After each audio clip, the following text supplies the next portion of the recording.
আগামী ১২ তারিখ যখন নির্বাচন হবে, আমরা ভাবছি নির্বাচনের পর বাংলাদেশে একটি বিশাল পরিবর্তন আসবে। যে দলই ক্ষমতায় আসুক, যে দলই ক্ষমতায় আসুক, কেন কোনো পরিবর্তন হবে না জানেন?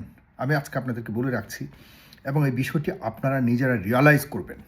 বাংলাদেশ যতদিন না পর্যন্ত আমি যেই কথাটি বলছি সেটির যদি কোনো ধরনের সুরাহা না হয়, কোনো ধরনের সমাধান হয়, কোনো ধরনের বৈপ্লবিক পরিবর্তন সেখানে না হয়, তাহলে বাংলাদেশের ভবিষ্যতে কখনোই গণতান্ত্রিক পরিবেশ ফিরে আসবে না।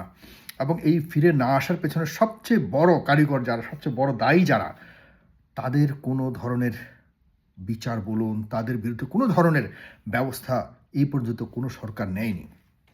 ১,৫০০ মানুষ প্রাণ দিয়েছে এদের কারণে। এরা কারা জানেন? বাংলাদেশের সবচেয়ে বড় ব্যবসায়িক নামক মাফিয়া যারা, যারা বাংলাদেশের অর্থনীতিকে গলা টিপে ধরে আছে। আমার আপনার পকেটের টাকাকে যাদের পকেটের মধ্যে ঢুকাচ্ছে, একদম প্রকাশ্যে যারা ডাকাতি করছে, বিশ্বাস করুন প্রকাশ্যে যারা ডাকাতি করছে, বাংলাদেশের প্রধান কয়েকজন শিল্পপতি নামক ডাকাত, ডাকাতি করছে তারা রীতিমতো। আপনারা কি জানেন কতগুলি ব্যাংক, মানে কি জানেন? আমার আপনার টাকাটাকে কোনো রকম একটা জায়গায় রাখা, আর তারা সেই টাকা নিয়ে তাদের পকেটে ঢুকিয়ে তারা অবৈধভাবে ব্যবসা করবে, কোনো ধরনের ট্যাক্স দিবে না, কোনো ধরনের জনসাধারণকে শোষণ করবার জন্য যত ধরনের অবৈধ পদ্ধতি রয়েছে, যত ধরনের কৌশল, মানে হলো আপনার কৌশলের নামে যে ডাকাতি, যেটাকে কৌশল তো নাই, সম্পূর্ণভাবে কোনো না কোনোভাবে আপনার পকেট থেকে কীভাবে টাকা তাদের পকেটে যাবে, এই ধরনের পন্থাকে তৈরি করবার কে ব্যবসায়িক কৌশল বলে, তথাকথিত কৌশল বলে তারা আমাদেরকে নিঃস্ব করে ফেলছে। শেখ হাসিনাকে ফ্যাসিস্ট তৈরি করবার ক্ষেত্রে এদের ভূমিকা সবচেয়ে বেশি গুরুত্বপূর্ণ, সবচেয়ে বেশি অন্যতম ছিল। বসুন্ধরা, মেঘনা, আরএফএল, কি ইত্যাদি ইত্যাদি, কটা নাম বলবো, কজনের নাম বলবো, সালমান এফ রহমান, তারপরে কি যেন কতগুলো, এদের কারো এ পর্যন্ত বলুন তো। এই যে শেখ হাসিনা যখন পতন হয়েছে, যখন আমাদের সন্তানদের বুকে গুলি ছোড়া হচ্ছিল, যখন আমাদের সন্তানদেরকে মারা হচ্ছিল, তখনও এই ২০-২৫ জন বড় ব্যবসায়িক নামক ডাকাতরা একসাথে হয়েছিল। কি বলেছিল? একজন তো বলেছিল এই যে কি নাম, ফরিদপুরের হামিম গ্রুপের সাবেক এমপি, হামিম গ্রুপের চেয়ারম্যান, কি নাম ভুলে গেছি, সে বলছিল কি, প্রথমত আমি তোমাকে চাই শেখ হাসিনাকে, দ্বিতীয়ত তোমাকে, তৃতীয় তোমাকে চাই, মৃত্যুর পরেও তোমাকে চাই।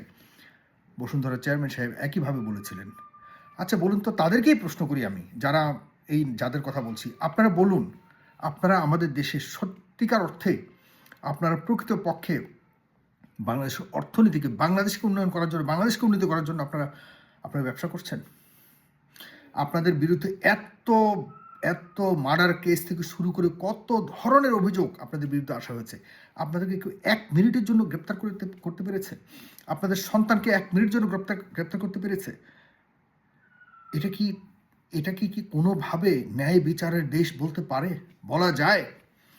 এই এত বড় ঘটনা হলো ২৪-এ, ১,৫০০ মানুষের মৃত্যুর পেছনে এদের সরাসরি হস্তক্ষেপ দায়ী, এদের সরাসরি সহযোগিতা দায়ী, এদের সরাসরি শেখ হাসিনাকে তারা বিভ্রান্ত করেছে এবং শেখ হাসিনাকে গুলি করবার জন্য তারা সবচেয়ে বেশি উৎসাহ দিয়েছে।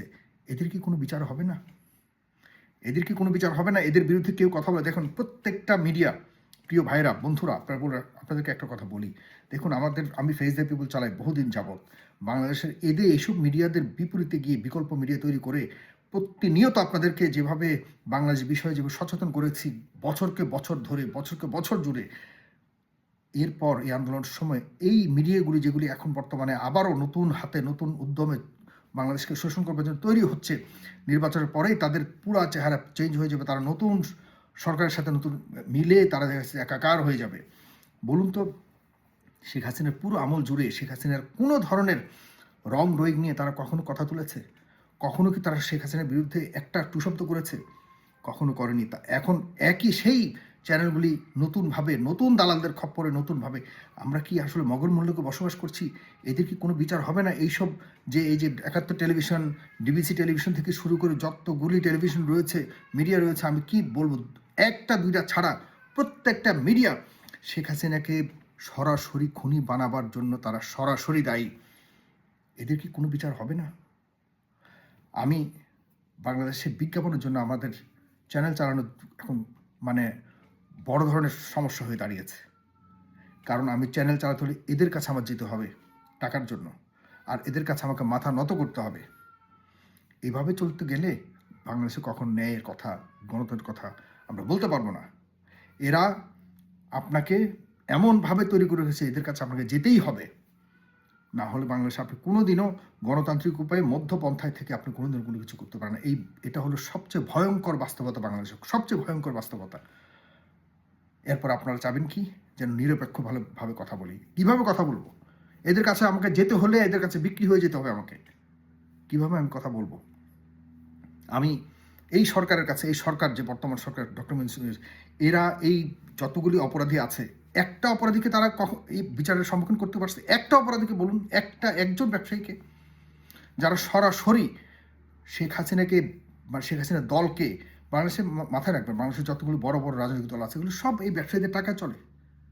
এরা কখনোই এই ব্যবসায়ীদের বিরুদ্ধে কথা বলবে না, কোনো ব্যবস্থা নেবে না। এই সরকার পারে নাই। যতগুলি উপদেষ্টা আছে সবগুলি এই মুখ দিয়ে আমার খারাপ কথা বেরোচ্ছে, সবগুলি উপদেষ্টা এদের কাছে গিয়ে বসে থাকে, এদের কাছ থেকে মাল কামাচ্ছে, শত শত কোটি টাকা এই প্রত্যেকটা উপদেষ্টা নিয়েছে। আমার মন থেকে আজকে কথাগুলো আমি বলছি। আর মাত্র 4 দিন বাকি ধরতে গেলে কার্যত জাতীয় সংসদ নির্বাচনে। এরপরে আবারও যেই আসুক, আবারও একইভাবে সামনে চলতে থাকে। আবারও কি 24 আসবে? আবারও কোনো দিন অন্য কোনো বিপ্লব আসবে? আবারও 3000 বা 1500 মানুষের প্রাণ যাবে? কোনো মায়ের বুক খালি হতে হবে? কি পরিবর্তনটা হচ্ছে? এই ডক্টর মোহাম্মদ ইউনূস আমাদেরকে 1.5-2 বছর যে সরকার ছিল, এদের প্রত্যেকটা উপদেষ্টার ব্যাংক অ্যাকাউন্ট যদি চেক করে তাদের পুরো লেনদেন যদি তদন্ত করা না হয়, ডক্টর মোহাম্মদ ইউনূস আপনার বিরুদ্ধে বিপ্লব হবে, মাথায় রাখবেন। সামনে যে সরকারই আসুক, আমরা সেই সরকারের কাছে আবেদন করতে চাই, এদের বিচার হতেই হবে। এরা একটা সিন্ডিকেট করে আমাদের দেশটাকে ধ্বংস করে দিয়েছে গত 1.5 বছরে। কমপক্ষে আরও 50 বছর পিছনে, আরও 50 বছর না, কমপক্ষে 10 বছর পেছনে নিয়ে গেছে এরা। কি পরিবর্তন হয়েছে? এই 1,500 মানুষের জীবনের, তাদের পরিবারকে কি জবাব দেবেন আপনারা? আমি যে কথাটি বলতে এখানে আজকে ভিডিওটি করেছি, আমাদের ফেস দ্য পিপল, আমরা কোনোভাবে কারো কাছে মাথা নত না করে যতটুকু সম্ভব আমরা এইসব ব্যবসায়ী থেকে শুরু করে যতজন আছে যারা আমাদের দেশকে, দেশের মানুষকে, কোটি কোটি মানুষকে শোষণ করবার জন্য সরকারকে হাত করে কোটি কোটি টাকা লেনদেন করে, নতুন নেতা যারা আছে তাদেরকে হাত করে সামনের দিকে অবৈধভাবে ব্যবসা চালিয়ে হাজার হাজার কোটি টাকার মালিক হবার জন্য যারা আবারও আগের মতো করে শেখ হাসিনার আমল থেকে এখন নতুন করে অন্য আমলও অ্যাডজাস্ট করবার জন্য যারা চেষ্টা করছে, এদের বিরুদ্ধে আমি কথা বলবো।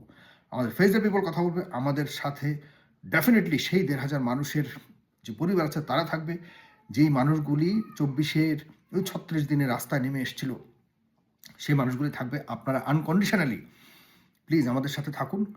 আমরা চেষ্টা করবো আপনাদের সামনে এদের আসল চেহারা তুলে ধরতে, এবং এদের বিচার করতেই হবে। আজ হোক কাল হোক আমরা চেষ্টা করব এদের আসল চেহারা আপনাদের সামনে তুলে ধরতে। প্রিয় দর্শক, প্রিয় বন্ধুরা, প্রিয় ভাই বোনেরা, আপনারা অবশ্যই আমাদের সাথে থাকবেন। আমি ফেস দ্য পিপলের সাইফুল সাগর আপনাদের সাথে সেই বহু বছর ধরে ছিলাম। আমি সবচেয়ে বেশি বাংলাদেশের সকল সমস্যা নিয়ে কথা বলেছি, আপনাদের মনে আছে। আমি আর বলতে চাই না। সুতরাং আমি সেই উদ্যমে আবার কন্টিনিউ করতে চাই। প্রয়োজনে বাংলাদেশ ছেড়ে দিব আবারও। গিয়েছিলাম, কিন্তু গিয়ে কোনো পরিবর্তন দেখিনি। আছি এখনও, সিদ্ধান্ত নিয়ে যদি চলে আসি তো অনেকের কপালে দুর্গতি আছে, ভয়ঙ্কর দুর্গতি আছে। আমি যদি আবারও বাংলাদেশ ছেড়ে দেই তবে চাই বাংলাদেশে থাকতে। এতটুকুই বললাম। ধন্যবাদ। সালাম।